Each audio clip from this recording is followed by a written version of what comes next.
नमस्कार दोस्तों। मैं डॉक्टर आनंद ढींगरा आप सभी का स्वागत करता हूं। एक बहुत ज्वलंत मुद्दा है कि जब भी हम कैंगन वाटर आयोनाइजर की बात करते हैं तो लोग जब गूगल करते हैं तो उनको पता चलता कार्ट्रिज के बारे में। और कार्ट्रिज के बारे में पता चलते ही वो कंफ्यूज हो जाते हैं। उनको लगता है अरे ये 2,18,000 की, 2,77,000 की, 3,43,000 की मशीन है और ये कार्ट्रिज तो 700-800 रुपए की आ रही है, 1,000 रुपए की आ रही है, 2,000 रुपए की आ रही है। तो क्यों ना इसको ले लिया जाए। तो आज हम दूध का दूध और पानी का पानी करेंगे। हम समझेंगे कि एक्चुअली है क्या, असलियत क्या है। तो असलियत को हम समझने का प्रयास करेंगे। कंपैरिजन आज हम करने वाले हैं Kangen water ionizer versus alkaline cartridge. उसके बीच में आज हम कंपैरिजन करने वाले हैं। तो देखिए ये पीएच स्केल है। ये 7 से नीचे सब एसिडिक और 7 से ऊपर सब एल्कलाइन। तो देखो जो बैटरी होती है उसके अंदर जो एसिड होता है, स्टमक में भी एसिड होता है, ये आपको पता है ना। और बेकिंग सोडा भी, एल्यूमिनियम सॉल्यूशन जो अमोनिया सॉल्यूशन, ये एल्कलाइन होता है। ब्लीच एल्कलाइन होता है। ड्रेन जो क्लीनर होते हैं वो एल्कलाइन होते हैं। तो अब इस बात को हम समझें कि हर एसिड और हर एल्कलाइन एक जैसा नहीं होता है। इस बात को हम समझें। स्टमक में तो HCl है जो भोजन को कम पचाने में काम आता है। वहीं जो सल्फ्यूरिक एसिड होता है ना, वो जला के मार सकता है। आपने जो तेजाब फेंकने की जो घटनाएं सुनी होंगी कि किसी के चेहरे के ऊपर तेजाब फेंक दिया और वो उसका चेहरा पूरा जल गया, उसके शरीर में छेद हो गए, वो गल गया, वो सड़ गया, उसकी मृत्यु हो गई। तो उसके पीछे कौन सा होता है? Sulphuric acid. तो हर एसिड एक जैसा नहीं होता और हर एल्कलाइन एक जैसा नहीं होता। अब एल्कलाइन में यदि हम बात करें तो जो आप सर्फ घोलेंगे, जो आप डिटर्जेंट को घोलेंगे, वो भी तो एल्कलाइन होता है। ब्लीच भी एल्कलाइन होता है। जो ड्रेन को जो क्लीन करते हैं, वो जो ड्रेनेक्स वगैरह होते हैं, वो भी अल्कलाइन होते हैं। अमोनिया भी अल्कलाइन होता है। यदि हम इसे पी लेंगे तो क्या होगा? अरे भाई, जलन होगी, स्वेलिंग होगी, अल्सर होगे, एब्डोमिनल पेन होगा, ब्लीडिंग होगी, परफोरेशन हो सकता है और कैंसर तक हो सकता है। तो ये अपने आप में बड़ा खतरनाक है। तो हर एसिड एक जैसा नहीं होता और हर एल्कलाइन एक जैसा नहीं होता है। अब देखिए जो Kangen water ionizer versus alkaline cartridge, अब इसके अंदर कंपैरिजन यदि हम करें तो कैंगन के अंदर जो मिनरल्स हैं वो आयोनिक फॉर्म में हैं और यहां पे एल्कलाइन कार्ट्रिज में वो नॉन आयोनिक फॉर्म में है, जैसे कैल्शियम कार्बोनेट, मैग्नीशियम ऑक्साइड। और यहां पे देखिए, आप ये देख पा रहे होंगे, कैल्शियम Ca2+, Mg2+, K+। तो इस तरीके से ये जो आयोनिक फॉर्म में तो हाईली बायो अवेलेबल है एंड इजिली एब्जॉर्ब्ड है। अरे भाई, अगर मिनरल हमारे शरीर में एब्जॉर्ब ही नहीं हुए तो मतलब क्या निकलेगा? कोई मतलब नहीं निकलेगा। तो यहां पे हमको इस बात को समझना पड़ेगा कि अल्कलाइन कार्ट्रिज वाले मिनरल जो है वो एब्जॉर्ब ही नहीं होते, क्योंकि वो नॉन आयोनिक है और इसके आयोनिक है। और तो और कैंगन वाटर आयनाइजर में मॉलिक्यूलर हाइड्रोजन होता है, वही तो पावरफुल एंटीऑक्सीडेंट है और ऑक्सीडेटिव स्ट्रेस को रिड्यूस करता है। एल्कलाइन कार्ट्रिज में कहाँ का हमको मॉलिक्यूलर हाइड्रोजन मिलेगा? नहीं मिलेगा। मिला भी सही तो मॉलिक्यूलर पक्का नहीं मिलने वाला। और तो और कैंगन वाटर का जो कैंगन वाटर जो निकलता है वो हेक्सागोनल या पेंटागोनल स्ट्रक्चर का होता है और उससे हाइड्रेशन 500-600 गुना तक होता है। कम से कम 30-40-50 गुना तो बहुत आसानी से होता है। 500-600 गुना तक इस पानी को महीन देखा गया है। सोचिए कितनी बड़ी बात है। और अगर हम एल्कलाइन कार्ट्रिज की बात करें तो उसमें ऐसा हाइड्रेशन का हमें कोई बेनिफिट नहीं मिलता। हम एल्कलाइन अगर कैंगन वाटर की बात करें तो हमें बहुत सारे तरह के डिफरेंट पीएच के पानी मिलते हैं और उससे बहुत सारे काम होते हैं। 85 से ऊपर काम हो सकते हैं। जो जिस पीएच का हम बटन दबाएंगे उस पीएच का हमको पानी इसके अंदर मिलना शुरू हो जाता है। लगभग 5 से 9 पीएच के पानी हमको इसमें मिलते हैं। यदि हम एल्कलाइन कार्ट्रिज की बात करें तो सिंगल पीएच, इसके अलावा कुछ नहीं। कैंगन वाटर से डिटॉक्सिफिकेशन होता है, हाइड्रेशन होता है, स्किन की हेल्थ इंप्रूव होती है, बड़ी सारी डिसीजेस में हेल्प मिलती है। इसमें क्या होता है? सिर्फ अकेला पीएच ही रेज होता है, इसके अलावा कुछ नहीं होता। सस्ता जरूर पड़ता है, लेकिन ऐसे सस्ते का क्या मतलब, आप खुद ही सोचिए। इसके बेनिफिट्स के बारे में भी किसी को नहीं पता। इसके पीछे कोई साइंटिफिक अप्रोच भी नहीं है। आपको ऐसे रेयरली बड़े लोग मिलेंगे जो कहेंगे कि हमें एल्कलाइन कार्ट्रिज से पानी पीने से कुछ फायदा हुआ। हार्डली। क्यों? क्योंकि इसके अंदर ऐड किए जाती हैं कुछ केमिकल्स। अब आप देखिए, जैसे नकली दूध, नकली घी, नकली पनीर की तरह अब नकली नेगेटिव ओआरपी भी केमिकल से बनाई जा रही है, जो कार्ट्रिज के रूप में मार्केट में धड़ल्ले से सस्ते दाम में मिल रहा है, और लोग बुद्धू बनते जा रहे हैं और अनजाने में अपने स्वास्थ्य के साथ जबरदस्त खिलवाड़ कर रहे हैं। तो अब आप समझिए वो कौन कौन से 5 हार्मफुल केमिकल्स हैं जो ओआरपी को नेगेटिव करते हैं। अब देखिए, इस बात को आप समझिएगा। तो सबसे पहले sulphide, sodium sulphide, potassium sulphide, इनको डालकर ओआरपी को नेगेटिव किया जाता है। आपको पता है इसका साइड इफेक्ट क्या है? Allergic reactions. और इसका जो बाई प्रोडक्ट बनता है वो सल्फर डाइऑक्साइड बनता है, और ये टॉक्सिक होता है यदि उसे इनहेल कर लिया जाए। सोचिए। और तो और ये गैस्ट्रो इंटेस्टाइनल इश्यूज करा सकता है। जहां कैंगन वाटर पेट की समस्याओं को ठीक करने में मदद करता है, वहीं ये कार्ट्रिज वाला पानी, यदि उसके अंदर सोडियम सल्फाइड, पोटेशियम सल्फाइड है, तो पेट को और बिगाड़ देगा। सोचिए कितनी बड़ी प्रॉब्लम हो जाएगी। इसके बाद हम बात करते हैं एस्कॉर्बिक एसिड यानी विटामिन सी की।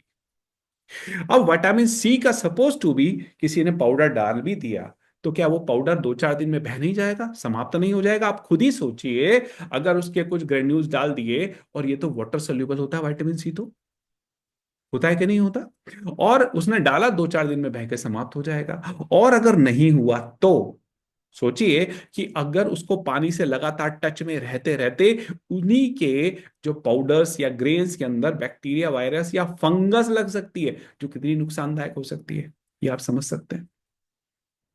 इसके बाद जो थर्ड पॉइजन है दैट इज हाइड्रोजन सल्फाइड। तो हाइड्रोजन सल्फाइड से भी ओआरपी को नेगेटिव किया जाता है, और ये क्या करता है? रेस्पिरेटरी इश्यूज, हेडेक, नौशिया, और तो और कईयों बार इससे ना सड़े हुए अंडे की स्मेल आती है, अनप्लीजेंट स्मेल आती है। तो सोचिए, ये कुछ खतरनाक केमिकल्स है। इसके बाद सोडियम थायोसल्फेट। अब ये भी क्या करता है? सल्फर डाइऑक्साइड रिलीज करता है, जो हार्मफुल है यदि हम उसको ग्रहण करते हैं, उसको सांस के माध्यम से हमारे शरीर में चली जाती है तो। और पांचवा है सोडियम बोरोहाइड्रेट एंड हाइड्राजी। ये कुछ केमिकल्स हैं। तो आप सोचिए ये कितने खतरनाक केमिकल्स हैं, और हम इनको यूज कर रहे हैं कार्ट्रिज के रूप में, और हम सोच रहे हैं अरे हमें तो सस्ते में मिल रहा है, अरे हमारे तो, हमको तो इतने पैसे नहीं लग रहे, कैंगिन तो महंगी है, कैंगिन तो ऐसा है, इससे अच्छा तो हम इसको ले लें। अरे भाई, कैंगिन इसलिए महंगी है क्योंकि उसके अंदर गोल्ड से भी महंगा प्लेटिनम की प्लेट्स है, इसलिए वो महंगा है। और आज के दौर में जो गंभीर बीमारियां फैल रही है ना, वो खतरनाक केमिकल की मिलावट और पेस्टिसाइड के कारण ही हो रही है।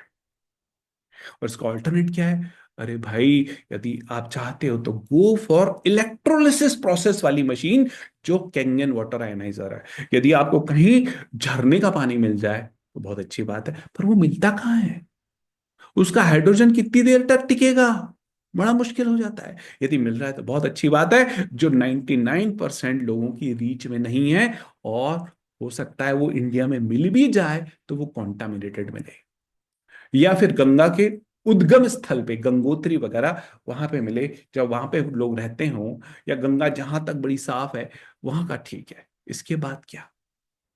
तो क्या हम घर में ऐसा बना सकते हैं? निश्चित तौर से कैंगन वाटर आयनाइजर से हम इसे बना सकते हैं। और हमें इस बात को समझना चाहिए, अरे भाई हमारी बॉडी में 70% तो वाटर है, और अगर हम अपने शरीर में दुनिया का बेस्ट वाटर ना दे सके तो फिर क्या मतलब हुआ? अरे हमें एक हेल्दी लाइफ जीनी है कि नहीं जीनी? जीनी है तो हमें इसे जरूर यूज करना चाहिए। अच्छा, कुछ सर्वे हम समझते हैं, है ना? हम सोचते हैं इसकी कॉस्ट ज्यादा है ना? अब समझिए, health insurance versus Kangen water ionizer cost. अब हम समझें तो average health insurance for family अगर हम बात करें तो पर डे का खर्चा 109 रुपीज का एवरेज है। और यदि अगर घर में बड़े बुजुर्ग हैं तो ये पर डे का खर्चा 164 रुपीज पर डे पे जाता है। और वहीं अगर कैंगन वाटर एनालाइजर की बात करें जिसकी लाइफ 25 साल की है, तो इसमें मात्र 30 रुपए पर डे का खर्चा है। सोचिए कितना नॉमिनल, कितना नॉमिनल। और तो और आप इस बात को समझिए कि हेल्थ इंश्योरेंस आपकी हॉस्पिटल के इमरजेंसीज के बिल को तो कवर कर सकता है, पर क्या आपके सफरिंग्स को कवर कर सकता है? नहीं। दुख तो भोगना पड़ेगा कि नहीं? वो हमारी सफरिंग तो नहीं ले सकता ना, पर ये हमारी सफरिंग्स को कम कर सकता है। तो सबसे बड़ी बात है, जापान का प्रोडक्ट है, 51 ईयर ओल्ड प्रोडक्ट है। आईएसओ और पता नहीं कितने बड़े बड़े WQA, बड़े बड़े सर्टिफिकेट्स इसके पास हैं। 6500 डॉक्टर्स तो जापान में ही इसे एंडोर्स करते हैं, बड़ी बड़ी सेलिब्रिटीज इसे एंडोर्स करती हैं। वर्ल्ड क्लास प्रोडक्ट है, आउटस्टैंडिंग इसकी आफ्टर सेल्स सर्विस है। सोचिए कितनी बड़ी बात है। अच्छा, कुछ लोग सोचते हैं चलो एक काम करते हैं, हम ना अब कार्ट्रिज नहीं लेते, हम तो घर में जो है ना ककड़ी टमाटर से बना लेते हैं, ककड़ी खीरा से बना लेते हैं। अच्छा, चलो इसको भी देख लेते हैं। अब हम Kangen water versus vegetable alkaline water को हम देख लेते हैं। कैंगन वाटर का पीएच 8.5, 9, 9.5 पहुंच सकता है बड़ा आसानी से, 11.5 भी पहुंचता है। पर ठीक है, अब इस बात को समझे, क्या इसका पहुंचता है? नहीं, ये नियर अबाउट न्यूट्रल रहता है, 7 to 8 बस। कोई ज्यादा हमको उसके अंदर नहीं मिलता। इसमें आयोनाइजेशन होता है जो scientifically engineered for optimum health already है। आपने कहीं किसी से सुना है कि ककड़ी खीरे से किसी ने पानी बनाया और उसकी बीमारी ठीक हो गई? अरे ककड़ी खीरा तो हम यूं भी रूटीन में खाते रहते हैं, तो फिर हम क्यों बीमार हैं? सोचिए, ककड़ी खीरा जब हम रूटीन में यूं खा ही रहे हैं तो हम क्यों बीमार हैं? सोचिए। इसकी नेगेटिव MRP, जो ORP है, वो नेगेटिव हो सकती है कैंगन वाटर की। जबकि वेजिटेबल से जो आप बनाते हैं एल्कलाइन वाटर, उसकी नेगेटिव नहीं हो सकती। उसमें एंटीऑक्सीडेंट प्रॉपर्टी नहीं मिलती हमको, उसमें माइक्रो क्लस्टरिंग नहीं मिलता। इसका जो कैंगन का वाटर है वो हेक्सागोनल और पेंटागोनल हो जाता है, इसलिए डीपर सेल में पेनिट्रेशन कर सकता है, इसका एब्जॉर्प्शन बढ़ सकता है। पर यहाँ पे जिसको आप वेजिटेबल से बनाते हैं उसका ऐसा नहीं होता। इसके मल्टीपल टाइप के वाटर्स मिलते हैं डिफरेंट पीएच के, जिससे 85 से ज्यादा आप इसमें काम कर सकते हैं। 85 से ज्यादा वर्क आपका कैंगन वाटर करता है। पर यहां पे क्या, सिर्फ और सिर्फ ड्रिंकिंग के लिए, वो भी लिमिटेड फंक्शंस आपको इसके अंदर मिलते हैं। इसमें एडवांस फिल्ट्रेशन है, कॉन्टामिनेशन दूर हो जाता है। यदि आपने खीरा ककड़ी को यदि पेस्टिसाइड वाली मिली, उसका पेस्टिसाइड आपने रिमूव नहीं किया, तो आप समझिए तो फिर क्या होगा। इसमें वन टाइम इन्वेस्टमेंट है, उसमें तो आपको रेगुलर आपको इन्वेस्ट करना है। प्रूवन टेक्नोलॉजी है कैंगन की। और हम तो इतने टाइम से बाकी खीरा ककड़ी तो ले ही रहे हैं ना, उसका जो बेनिफिट हमें मिलना चाहिए वो लिमिट में मिल रहा है। पर हम सोचे कि उसके वाटर से कुछ मिल जाए, ऐसा तो आपने शायद ही रेयरली देखा होगा। और यहां तो हमने बटन दबाया और तुरंत पानी मिल गया। और अगर हम वेजिटेबल से बनाने की कोशिश करते हैं तो आज करेंगे, कल करेंगे, इस झंझट में सेहत के साथ खिलवाड़ करते रहते हैं और वो दिन कभी नहीं आता। और 99.99% पीपल कभी इसको बनाते ही नहीं है। सोचिए कितनी बड़ी बात है। यदि बनाते भी हैं तो कुछ ही दिन में बनाना बंद कर देते हैं। अरे भाई, इसके अंदर हाइड्रोजन गैस होती है जो RP नेगेटिव होता है। साधारण पानी से 600 गुना ज्यादा पतला है कैंगन वाटर। आप सोचिए, इससे मिनरल्स और वाइटामिन आसानी से सेल्स में पहुंचते हैं। 7 pH के मुकाबले 9.5 हजार गुना ज्यादा पोटेंशियल है। सोचिए आप, कितनी इंपॉर्टेंट बात हो गई। और इसके अंदर जो हाइड्रोजन है ना, यदि आप उसका कंपैरिजन करोगे तो विटामिन सी से 176 टाइम्स, कोकू 10 एंजाइम से 863 टाइम्स, विटामिन ई से 431 टाइम्स, कैटेचिन फ्लेवोनॉइड से 290 टाइम्स एंड ग्लूटाथियोन से 309 टाइम्स ज्यादा पावरफुल है। और इसके अंदर हाइड्रोजन है। सूर्य में भी तो हाइड्रोजन है। सूर्य में 80% हाइड्रोजन है और 20% हीलियम है। और आप बताइए, वही तो हमारी शक्ति का केंद्र है। इसलिए बोला जाता है जो हाइड्रोजन है कई सारी बीमारियों को इसके अंदर दूर कर देता है। आप सोचिए, और जब ये पानी निकलता है ना तो ऐसा रेश में निकलता है। आप इसके अंदर लाइट से जब आप देखेंगे तो कैंगन वाटर के अंदर आपको जबरदस्त इसके अंदर हाइड्रोजन मिलेगा। So this is the thing, जो इसका जो ये नेचर है ना, वो हमें कहीं नहीं मिलता। ये जो कंपैरिजन है, जिसके अंदर आयोनिक मिनरल्स हैं, जिसके अंदर हाइड्रोजन है, जो इसका हेक्सागोनल पेंटागोनल स्ट्रक्चर है, जो इसके मल्टीपल पीएच हैं, ये आपको कहीं नहीं मिलता। तो this is so so so important. तो इसलिए आप हमेशा हमेशा बाकी एल्कलाइन कार्ट्रिज में डेफिनेटली जो केमिकल वाली कार्ट्रिज है उससे बचिए और कैंगन वाटर आयनाइजर को आप चूज कीजिए।